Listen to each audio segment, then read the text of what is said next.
Good afternoon. This is the Tech Lunch Roundtable here on Blog Talk Radio. I am your co-host, Jason. I am your co-host, Mish. We are here on this Wednesday at 3 o'clock here, Eastern Time. It's currently actually windy. 60 degrees here. And very windy up in the mountains of Virginia. Actually, Western Virginia. Start the state test Western begin. Virginia, Southwestern Virginia. But there's nothing up north except West Virginia. True. I'm confused. And I hear that the state line begins at Roanoke. Ooh, found the Polycom phone there. All right. This is breaking this the is internet. The Tech Lunch Roundtable, our weekly show here on Blog Talk Radio where we talk tech news. We also have a topic for each week. In this week's show, we're going to talk about networks, how to set them up, how to protect yourself against the Wi-Fi. Wi-Fi's. Which is the wireless internet, setting up a wireless router, but also wired connections, what things to watch out for, what to get if you're thinking of wiring up your household or business hold. Okay. If you have any questions, you can certainly give us a call here at 818-739-8894. Or email us at help@smc.io. We're, of course, the Computer Tamer, Snow Mountain Consultants. Our website is smc.io. And on that page, you've got links to not just to listen to our show, but also for YouTube, Google+, Facebook, and Twitter. Otherwise known as the standard operating social media. Yeah. One thing with YouTube is handy is if you once these shows are done, completed in about an hour, we will upload. We'll scan them in with a scanner and upload them to YouTube where you can listen to them. Especially if you black and white scanner or is it color? To the page, it'll email you once the video is uploaded, and of course you can watch it at your leisure. It's not really a video. It has to be a video, but it's really just audio. Right. You don't normally put music in the background like most annoying YouTube videos have. Yeah. I just want... if I want music, I will find the music. Right. Anyhow, so that's our page, smc.io. We also have our show notes. If you click on radio shows and then click on, say, for example, today's show, you have all the links to the news, tech news that we refer to. And we're not just pulling it out of our butts, but also any... That's our opinions. Right. Suggested links that we suggest. We are broadcasting actually from the Grant Computing Center in Grant, Virginia. Here it's haunted, so if you hear any noise, except for our, fire radio and us, farting. Beyond that. Windy outside. Where we are. It is very windy out. Hopefully we don't lose power or the interwebs. So again, our call-in is 818-739-8894. The first person that calls in will be the first person that calls in. Ever. No, never. Let's see. Memory. Do you want to start with the news, or do you want to talk more and just ramble on and on like I do normally? Well, I'm just tweeting this out and Googling, plusing it out, and Facebook. You Googling it? You Googling it? You Googly Moogly? I guess we'll start with a news item. I might as well start with something less, like, your end of the world is happening kind of thing. Oh, no! I know. Oh, no! Anybody, we talked about, I think, last week about the Flappy Bird, what's the word? Game that the guy who pulled it down after... He couldn't handle the stress because it was so popular. He was earning like $50,000 a day in ad revenue. Yeah. For that kind of money intake, I would be okay with, whatever. Anyways. But have been... Because once you had it on your phone or your device, you still had it. Which means that never reset your device because you can't download it again. But apparently there's a lot of clones being made out there. And Apple, go ahead. Apple and Google are cracking down on them, which I don't understand what the deal is. If the guy pulled it down, like one's called Flappy Cat, Flappy Beaver, that one probably is fun because he probably has to go through cocaine. I mean, he wasn't caught DWI. But, I don't know. It's stupid. I mean, the whole thing is, I mean, I can understand. I guess the guy who made Flappy Bird is, he's made other intensely popular apps. But it's like, he's like the top 10 maker kind of thing. But it's like, if he's making money on it, I mean, why not? But if he pulled it down, it means he doesn't know it anymore. Right. And so what if they're trying to copy it from it? Isn't a Google Plus copy of Facebook? And Facebook's a copy of MySpace. MySpace was a copy of what, ICQ? Right. So it kind of makes me suspicious. Are you an observer of the whole thing? Yeah, it's just this bull poop. Bull ploopies. Oh, let's see. So that's that. I added this to it. It's not really tech related, but I figure, you know, if our show doesn't make sense, it's okay. There's an article out here. Apparently, a photographer. She had taken a picture of her daughter who was like in tears, trying to figure out her math issues, Common Core. Which is apparently this new thing that the government and whatever has put in. It basically makes people stupider than, you know, Well, stupid. It doesn't make sense. There's even like a 2-minute video on here where things don't have to necessarily... For example, best way to explain it. I don't know. It's just really weird. No answer is a really wrong answer. Right. She even says, someone asked, and she says, 3 times 4 can equal 11 as long as they can explain how they come to that conclusion. So... I could do that with other things. Certain people deserve to die because blah, blah, blah, blah, blah, blah. That's there's no logic behind that. But, 3 times right. 4... As long as they can explain it. 12. So, I don't have to make sense in anything here. As long as I can explain it. World now makes sense because it doesn't make sense. Wait. Doesn't that create like a paradox and the whole, space-time continuum just blows up? Yeah. That's what Doc Brown said. Right. Anyways, I had to share that out. You have to look at that. But it's the modern equivalent of stupidity. Yes, I mean the whole no child left behind in this new Common Core. Dude, why don't you teach the kids to problem solve on their own, not just teach this stupid test? Dumbasses.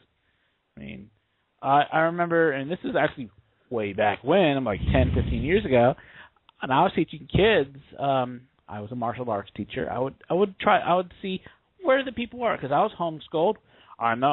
Evil me. I would want to know where the kids are. I mean, I never quite understood when they were learning this and that. I was asking them, what they learn about history, and some of these kids were 12, 13. They should be learning. They should know American history, world history, the big stuff, what ended World War II. I mean, basic math skills. Some of these kids, I'm like, did you learn about Columbus? No. There's a day after him, right? Ow, my brain hurts. Apparently they didn't know that Columbus was the second person to discover the Americas, because the first technical Westerner was Leif Erikson, who they spent a lot of time in the Americas. They were plundering, pillaging. Well, they're Vikings. What do you expect? But yeah, so it's really sad what they've done. Basically, the education system is basically the dumbing down of America. Dumbing down. Oh yeah. because apparently smart people are the enemy. Mm-hmm. Yep, pretty much. I found this interesting. The end of video game discs. I was hoping they would actually make a typo there. Instead of C, put D, put a K. I would have funnied that up, but no. So what they're trying to do, because apparently it costs so much to make these discs, the Xbox One and the PS4 will be a dying breed because everybody's going to download their content onto the computer. Now, my question is, download is fine. Why can't you still have a physical object that you can put in? Because a lot of soldiers overseas, they use the Xbox 360. Now, that was a big thing back when Xbox One said that you had to be connected to the internet. It's like, well, that's a big just FU to the everybody overseas or people that don't have internet. Like, I wouldn't really have internet. I didn't have internet last year at this time. So I can't have it. Well, that's kind of bull poop. Actually, there was actually a term for that. I bet you could buy 25 blank CDs for like 25 cents nowadays. Exactly. It's insanely cheap. So they're saying because it's expensive and they can just sell them online because everybody has internet. Well, everybody in the city areas have internet.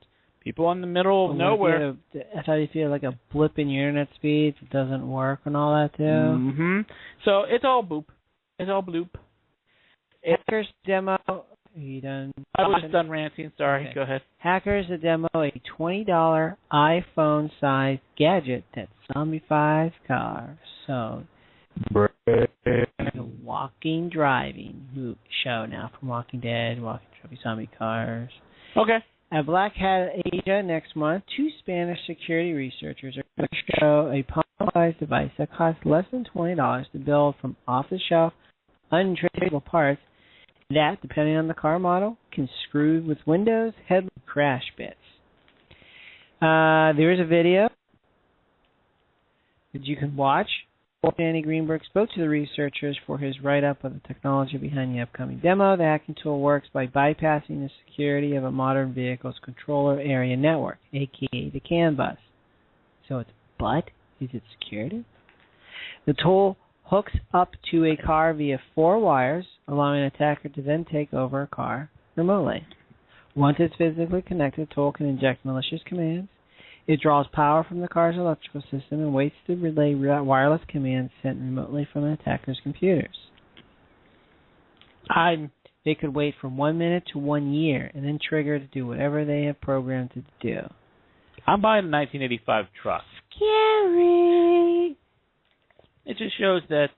I mean, like what was it? The guy that got killed the other last year or something like that.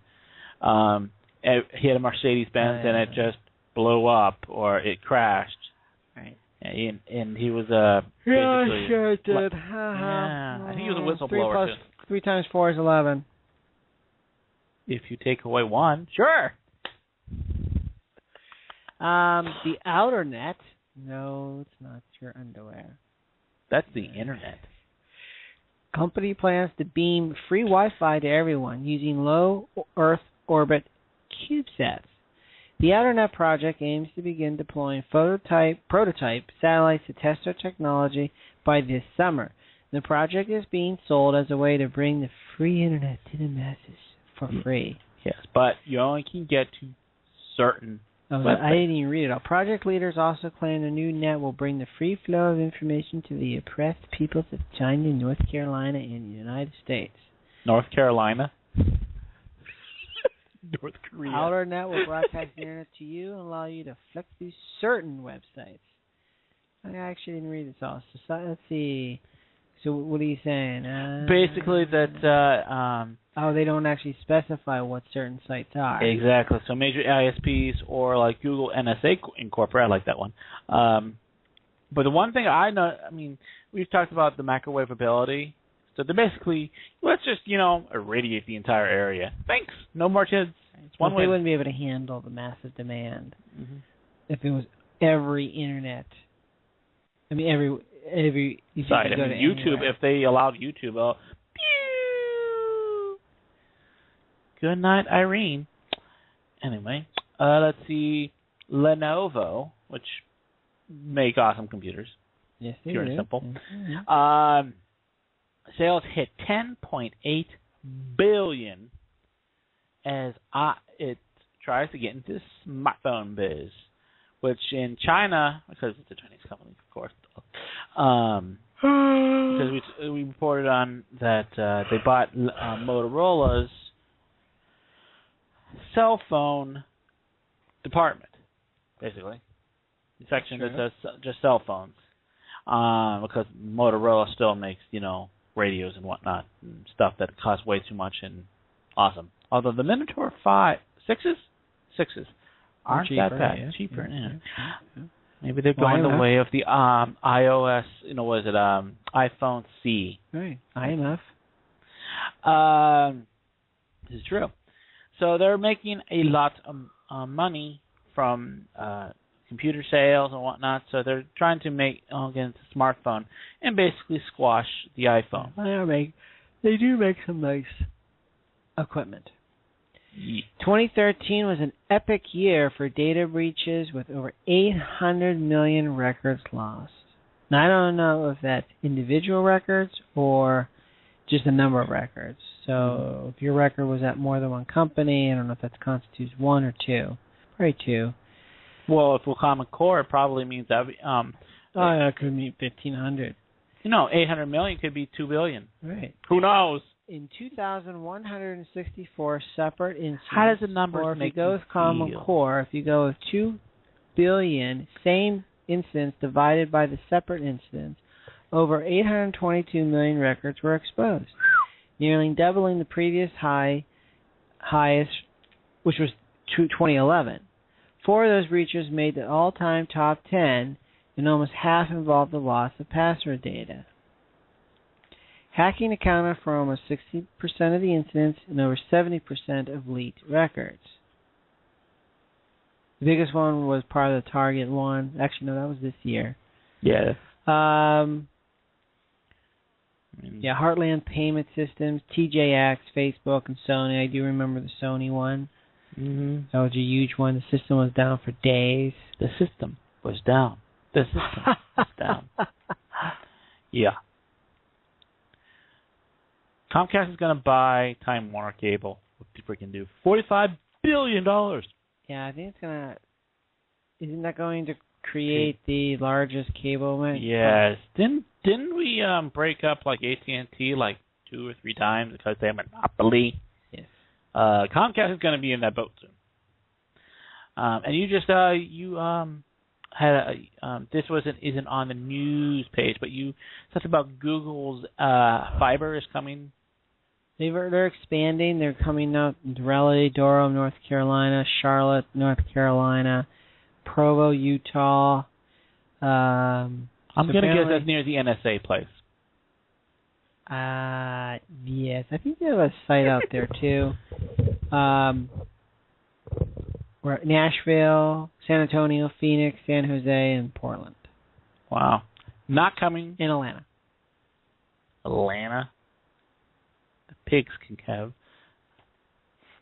And not just Raleigh, Durham, but the whole area around it. Same thing with Atlanta and That's San cool. Jose and Phoenix. So the NSA can have direct access to your computer. Heck yeah. They won't have to go through ISPs because pretty much Google is owned by NSA, CIA. See what kind of plans I have. If you give us all your data, free internet. Let's see, the Gigabit Plus TV package. You have a gigabit connection to the internet. Oh my gosh. Look at its big butt. It can download a whole bunch of stuff. Why would you even need TV when you have a gigabit connection? Netflix, YouTube. Right. $120 a month, which actually is not bad. That is not bad at all. Apparently it's called a construction fee. You have to run the fiber up to your house or place of business. Mm-hmm. The gigabit speed is actually upload and download speeds. Wow. You can upload all of your porn. You get a terabyte of storage access. You get a Nexus 7 tablet. Really? Yep. Wow. Wow. I feel very disheartened. Apparently they have free internet. Yeah, free. You do have to pay for $300 construction fee. It's up to 5 megs download and 1 meg upload.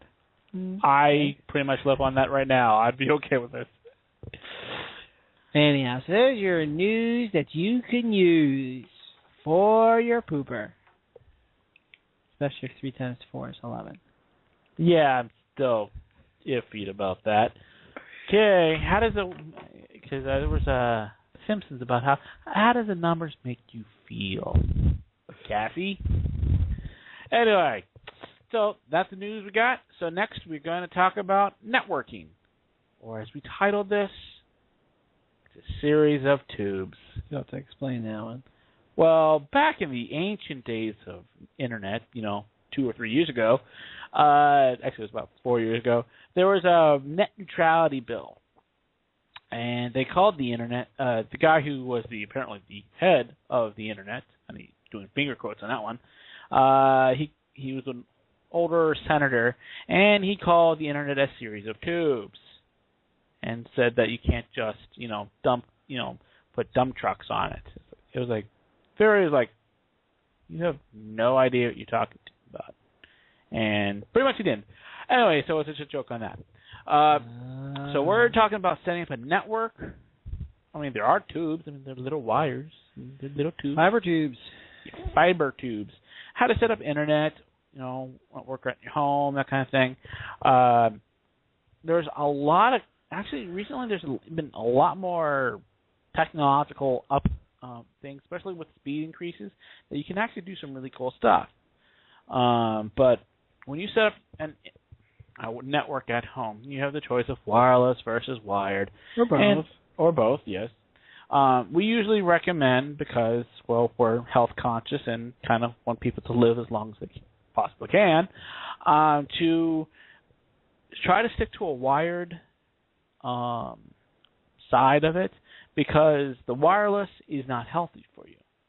So, like Jason and I have talked about before, is that, at night turn off the wireless.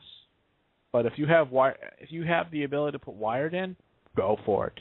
It's faster anyway. I mean, even the N wireless, it's fast, but there's still some latency. You'll see 10 times difference in the wireless. When we wired up the house, Jason and I, when we did that, he used to, how long would it take you to upload something to the server on the wireless? It would take you a long time, we'll say hours. Yes. We did the wired, and all of a sudden, 5 seconds later, it's uploaded. It's like, the hell was that about? Right. So, wired, it's called latency, because your transmitter has to send the data back. It has to receive it, basically send and receive, and say, okay, I got that. Well, on a wire, the latency is minimized significantly because you have almost an instantaneous back throughput. The only thing that gets in the way, Jason's going to break the internet again, the only thing that gets in the way is, well, traffic, really. It's not the device itself, not the transmitter. But if you're in the middle of nowhere and that's all you have, like, wireless, like through, like, Usenet or Exceed, which used to be Wild Blue, that's a big difference. But and that was a secondary thing. A lot of people may not be able to get internet in their locations because you may not live in what we call a populated area where the big boys upstairs say, well, you're not cost effective to give you high-speed internet because we're douchebags. I mean, executives. only recently did we get high-speed internet, and it's a wireless-based. It's from tower to tower, and it's okay. It's not super awesome, super fast. I mean, it has latency issues and stuff like that. So when you're thinking about getting internet, if you have like cable, DSL, good for you. If you don't, there's some alternatives. You should check around. One thing I will say, boycott Usenet like there's no tomorrow, because they charge they charge a lot. It's super slow. Can't even Skype over it, and their let's just say their methodology blows. Whereas like Exceed, which is the Wild Blue, although is not as expensive, still expensive, but the throughput, the actual latency, and the you having fun or something? The latency and the throughput is much higher. So that means that when you call, say you could actually do Skype over it, and they're not as anal about the whole, you only get like 20 gig. We actually went over it, and we didn't actually lose it for a while. But if you can get like a wired connection, like DSL, cable, whatnot, go for it. And if you have the ability to get the newer kind of DSL, that's close to like not gigabit, but you'll be able to get hundreds of megabits down, which is awesome. Because the way it goes is the way its technology went is the old DSL.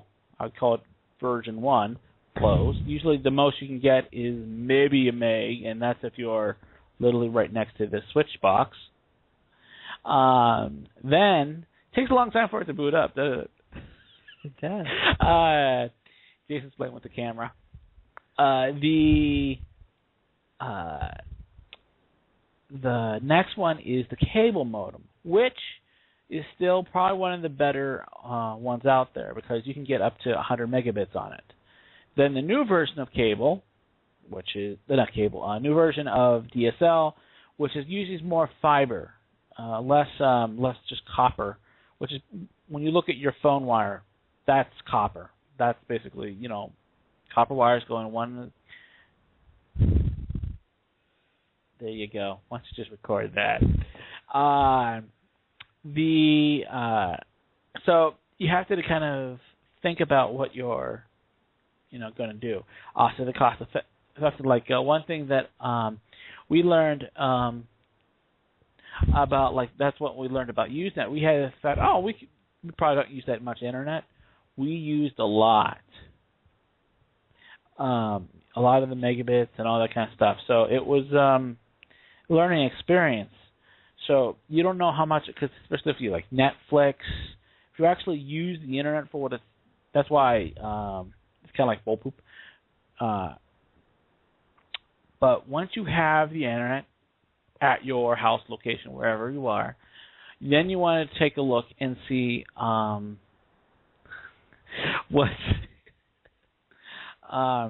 to do your network at home. Now, your network at home, you'll need a router, of course, and most people know, hey, that with that router or router thing, that's how basically what connects you to the internet, because it gives you a firewall, protects you from hackers. Although nothing can really stop hackers. I mean, they can even destroy your car, whatever. Right. And the next thing is your devices. What kind of devices are you using? Are you going to have a lot of wireless devices? What's the range? Because say like you're in an old building or a steel constructed one, wireless isn't going to work that well because the wires. Are you going to look up your nose now with the camera? Dink. The wireless is not going to go far in a steel constructed building. Or old school houses, like made in the previous century, 18 to 1900s. I mean, concrete has issues. kind of have to think about is wireless going to think. Of course, in old houses, wired is a problem too, but it's easier to cut a hole in wherever than it is to maybe having whole bottom. You're calling people. Test site for Polycom Hong Kong. Oh, Jason's gonna. Hi, people. Okay, I'm going to continue talking. So once you determine if you're going wired or wireless, you need to know where you're going to put the transmitters. I wouldn't definitely not put the transmitters near bedrooms. Even if you do turn them off at night, still somebody's taking a... Okay. Jason is now contacting everybody. Because if you put the transmitter near bedrooms and somebody's taking a nap or they're ill, you might not even forget. It actually can cause more problems. We actually are doing this Saturday here at the Grant Center a showing of Take Back Your Power. We talked about it last time. And we're going to be talking about how, it's going to show how dangerous these smart meters are. But the smart meters are using the same type of transmitters as your Wi-Fi, so kind of one hand in hand. Secondary thing is when you do your wiring, you can have somebody do it or you can do it yourself. Heck, you can even get these running, say you have wall-to-wall kind of thing. You can just run wire along the wall and put them in. It's called runners, which are basically these little. They attach to the wall, and they have sticky parts under it, and they kind of have to hide your wires. Yeah, like a hide a wire. Yeah. See, there's a lot of different ways you can do it. Or if you, like, say you're making new construction, or you're pretty good at it, you can drill holes in your wall and make real jacks in the. That's what we did. We put jacks in. We did everything. We're not carpenters, but we can level and make sure that things are straight. Snake it down. Bought the cheapest snakes we could find. That was probably not the best. Work. The wiring up your household or business hold is obviously labor intensive. Yes, but once it's done, it is you will be like, why did I ever even doubt this idea? Because that's the thing that we did at our place is that now without the wireless, you can turn off the wireless. Are you still breaking the internet? Turn it off. Is your big button says power? Yes. Once you wire it up, it looks clean, and you can actually put. If you plan it right, you can put your wires at every wall. So, like, you have 4 walls in the room, you put it, and you can even your desk is say at the corner. Pull it at the corner, but you put them in the middle of the room for your devices. It's so much better. But so next thing you can think about, that's wiring and wireless and all that kind of stuff. We talked about where you put your transmitters. The transmitters also need power because you can actually put the transmitter in a place that away. Say like you want to, excuse me, you want to put wireless out in like a garden area. It just needs power. So you can actually get repeaters that actually are attached to lampposts or something like that. That will repeat it. So as somebody's walking through a garden or an area that would probably not get internet, but you may even have a hard time getting wires out there, you can just put a wireless repeater, and they're not super expensive either. They're like $60 or $70, which is interesting because 1,000 feet of cable is about $80. So yeah, so that's one of the things that's cost versus price and that kind of thing. Since the wired is safer, but and you can actually do many different things with power. Say like batteries. You can use batteries and or solar, especially if they're in the middle of nowhere. So you have a solar collector that charges the battery, and if the battery, you get a couple batteries, it'll run the transmitter maybe 10-15 hours, at night when there's no light, And in the daytime, it charges it and runs them. There you go. Things like that. Thinking outside the box, as they say. But when one of the things that you want to do when you purchase your wire is you want to get pretty decent wire. There are three or four different. There's it's all in categories because who's the people that decide all this stuff? I want to say it's the ASCII. I think it's ASCII, American Standard and Codes. Yeah, the code. The people who came up with all the stupid things. Category 5, Category 1, whatever. Right. Category 5 wire is the kind that you use what's called Ethernet. It's Category 5E, which is the base, which you're going to find. It's the cheapest one. It's the smallest gauge wire. Then you have Category 6, which is much thicker gauge wire. Actually, it's a little harder to deal with, but you actually have a difference in speed. I said 3 or 4, but it's actually 2. I think there's a new one coming out that handles even more. But Category 5E handles up to 100 megabits per second. They say it can do gigabits, but it's a little too small. But whereas Category 6 can do gigabit. So if you put Category Cat 6 around your house, I mean, streaming like 10 things throughout your house is not going to even phase it. Whereas Category 5E, if you say switched had like what are they called? Microsoft what do they call it? Those things, the boxes that you can stream to. Xbox 360 was one. Extenders, media extenders, or Apple TVs or something like that. Right. You could have multiple in them in your house. Because say like you want to be like Bill Gates and have a smart house. Ooh. That has malaria in it. 3 times 4 is 11. Maybe in China. Right, the Cat 6 will be able to handle the throughput. So you can actually have like monitors and computers, multiple things going on, and you at high def. And I'm not even talking about internet stuff, but high def. Like say you have your music on a small server or computer, and you want to watch a bunch of shows you have on your computer because you have the digital content, finger quotes.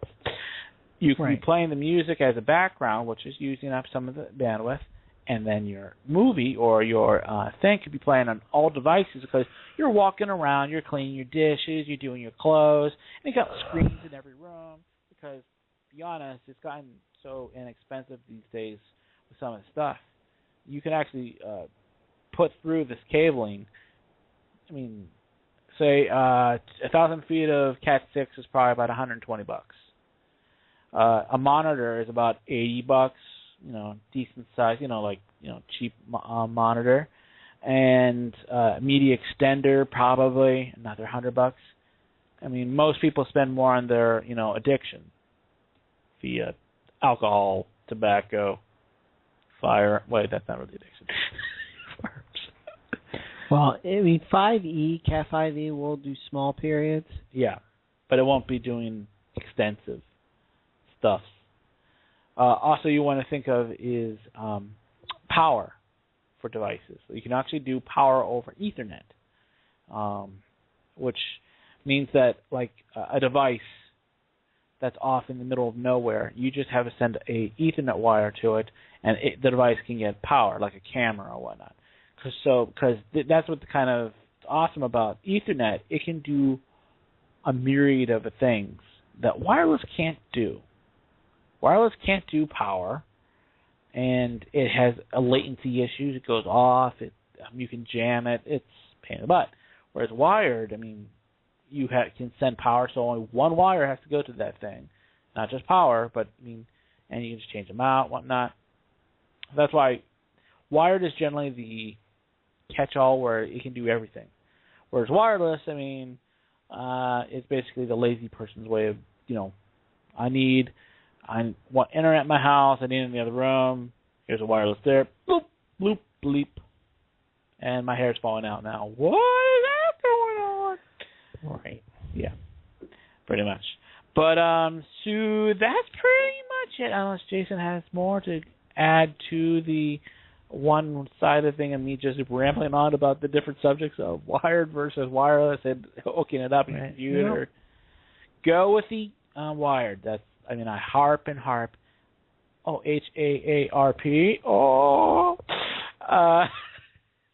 On it, but it is the better way to go. I mean, I carry with me a USB to Ethernet for my laptop. Dongle? You carry a dongle with you? And I have about 100 feet of wire in there, just in case.